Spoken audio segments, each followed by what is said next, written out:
Hey, what's going on? What's going on? Is your guy, man. I'm back. Today, we here to talk about meditation. Oh, yeah. Meditation, baby. You heard me mention that a lot through the first 8 videos.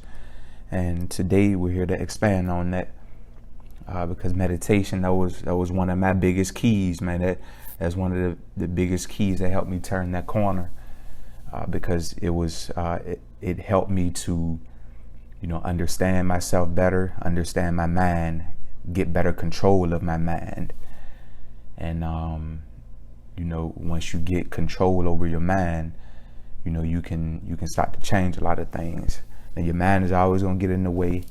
It's always racing. It's always going to be, a struggle. That's why meditation consistently is important. It's something you should do every day. But let's get to it, man.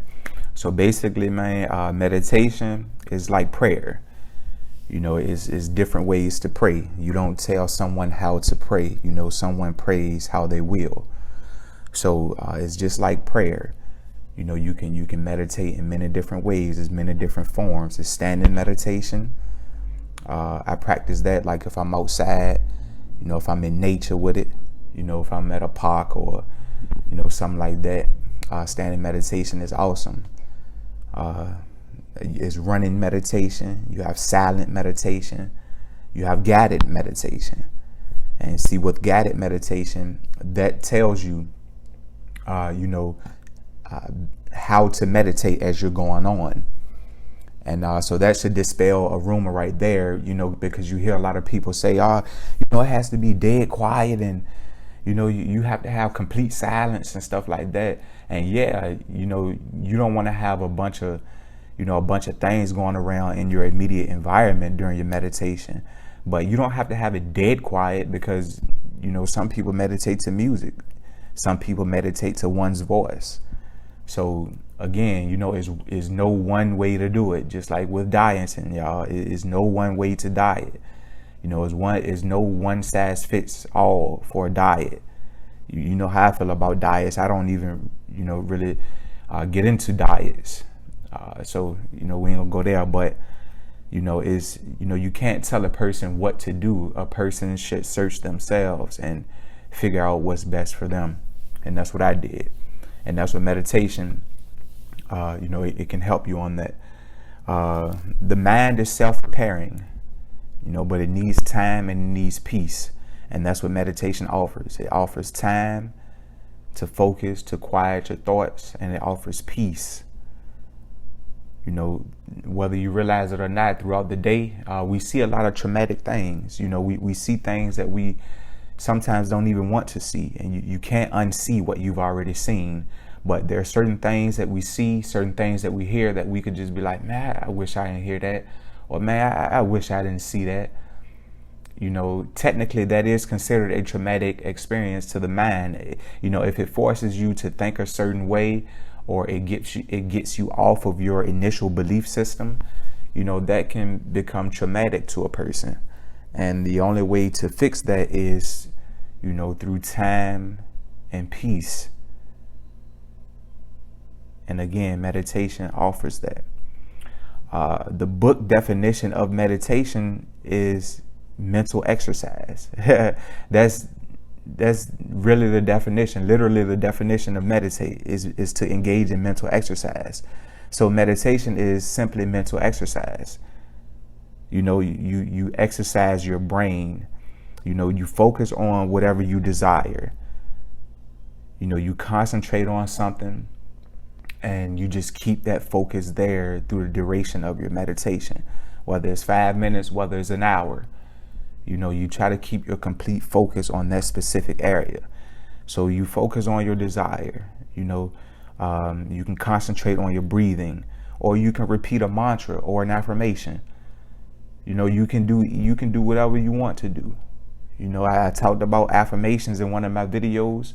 Bring your affirmations with you to your meditation.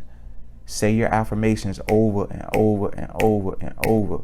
Program your mind to believe what you're saying. That's why the affirmations are so powerful, because if you continue to tell yourself something over and over and over, You can instill it within yourself to where it just becomes habit. But yeah, man, don't make it deeper than it needs to be. It's simply mental exercise. Exercise your brain. Learn yourself. Strengthen your mind. Strengthen your focus. Increase your imagination. Increase your imagination. The mental exercise portion is just like physical exercise. Like with physical exercise, you have different forms. You have HIIT, you have steady state cardio, you have pyramid sets and resistance training, you have supersets. It's all types of ways to do physical training. So it's the same way with meditation. It's different ways to do it. It's levels to it. You can go for opening your third eye, or you can go for aligning your chakras, or you can do it simply to slow your mind down, to increase your focus, or to enhance your memory. You see what I'm saying? It's different ways to implement meditation into what you're doing. And the way I implemented it was by helping me to slow down my mind, to focus on certain things, to focus on my decisions in certain moments. Because the moments where we need to focus, that's where we mess up. We need to focus on what we're eating, or we need to focus on our overall goals. And then, we mess around and we get in front of this big old vat of golden fried chicken, and it's smelling so good and looking so golden. And then we forget that, oh man, nah, today not my day of indulgence. Today I'm sticking to it today. I'm staying on track today. That's what meditation does for you. It allows you to grab your mind back when autopilot has taken control. It allows you to grab it back, to come back into focus, to be aware in this present moment. That's what it does for you. It helps you to get a better sense of what's going on in the very moment. Because really, you're only supposed to focus on the present moment. When you focus on the past, you're not present. When you're focused on the future, you're not present. Now, sure, there's a time to reflect and there's a time to project. But most of the time, you need to be focused on the present. And that's what meditation can help you to do. It can help you focus on the present, to be in this moment. That's what they say. I've heard that before. It's a gift. It's a gift to be alive in this moment. That's why it's called the present. You dig what I'm saying? You have the past, the present, and the future. It's a gift to be alive in this moment, baby. It's a gift to be here. It's a gift to be talking to y'all right now. You feel what I'm saying? So if you think of it as exercise, you can create the analogy that when your mind wanders off of what you want to focus on, each time that you bring your mind back into that focus area, that can be representative of one push-up or one pull-up for the mind, of course. Each time, you want to focus on your breathing and your mind drifts off and you start thinking about golden fried chicken. You start thinking about, going on vacation. You start thinking about other things. You start thinking about who gonna win the game tonight. When you can pull your mind back into your focus area of breathing, each time that you willfully do that, that's like a push-up. It's like a push-up. You're getting your mind stronger with each rep. Each time that you can willfully direct your focus back onto something that you want to focus on.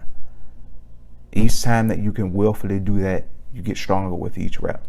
Just like your bicep gets stronger with each bicep curl. You feel what I'm saying? So it's very simple to get started. You don't have to do a lot, like I just explained. Don't make it deeper than what it has to be. So to get started, you just simply find a clean, open space. I do mine right in the living room. I'm up at 5 o'clock, so I'm usually meditating by about 5:30. It's quiet in here. It's usually still dark outside. You feel what I'm saying? That's the best time to meditate. Catch your mind early in the day so you can prime it for what's coming throughout the day. Get yourself a folded blanket. You can use a pillow from the sofa, or you can actually get you a Zafu. That's what they call the meditation pillows. So you can do whatever you want, do whatever is comfortable for you. You can do cross legs. If that's not comfortable, sit in whichever position is comfortable for you, because that's the first thing. If you're not comfortable, your mind is not going to be able to focus on what you want it to. It's going to be focused on your uncomfortable. It's going to focus on you being uncomfortable. So if you're doing cross legs when you know you're really not that flexible, your mind is going to be like, man, my hip hurting, instead of you thinking about your breathing. So that defeats the whole purpose. So the poses are about promoting the airflow through the body. So the more airflow you can get going through your body, the better the meditation session. So there are ideal positions that you can get in to promote that airflow. But again, we think in degrees over here, baby. We think on scales over here, baby. That's how we think. It's no absolutes. So you don't have to be ideal. You do whatever feels right to you. Get into a comfortable position and enjoy your session. Enjoy your meditation. You can focus on whatever you desire. I suggest starting with your breathing. Focus on your breaths as you start inward with your stomach. Start with your stomach. Breathe through your stomach just like a baby. Babies breathe the right way. They breathe the right way. They start with your stomach. And then you breathe outward through your mouth. Pace your breathing and go deep. When you breathe deep, through your stomach, of course, not through your chest, through your stomach. When you go deep, there are certain stress relievers deep in our lungs that we can't reach unless we have a successful deep breath through our stomach. That's the only way we can hit those stress relievers in our lungs. So that's why, when you panicking and you got a lot going on, you hear people say, hey, take a deep breath, take a deep breath. That's why, because those stressors help to calm you. That's why it's so important to get your breathing on track. Learn to breathe again. We often breathe through our chest, which is the wrong way. Breathe through your stomach. Stomach first, then chest, out through your mouth. Breathe. So I suggest start there. Focus on your breathing. You can start with 5 minutes. You don't have to jump in straight to 30 minutes or an hour. Start with 5 minutes a day. Do that for about a week until you get the hang of it. And then expand as you see fit. Don't make it more complex than it needs to be. Just like your diet. Don't make it more complex than it needs to be, man. Don't worry about adding tons of new strategies and tons of new foods. Focus on your mental. Get your mind right. Put yourself on paper. Figure yourself out and start to cut out bad habits. Don't worry about adding a lot of stuff. You are great as you are. You just have to improve a little bit. Focus on cutting some bad things out, man. Focus on better decision making. I know I am. I'm still working, y'all. I'm still working. Focus on your habits. That's what this mind training is all about. You control the mind. Learn your mind. Learn to control these situations. Make the weight loss a byproduct of your wonderful mind. Don't focus on the weight loss. Focus on your habits. Focus on what makes you make certain decisions. Some people say they're stressful eaters. Focus on why you get stressed. You eliminate the stress, you eliminate the eating. You feel what I'm saying? Make the weight loss a byproduct, baby. As always, y'all, think good things about yourself. Peace and blessings. I'm out, man.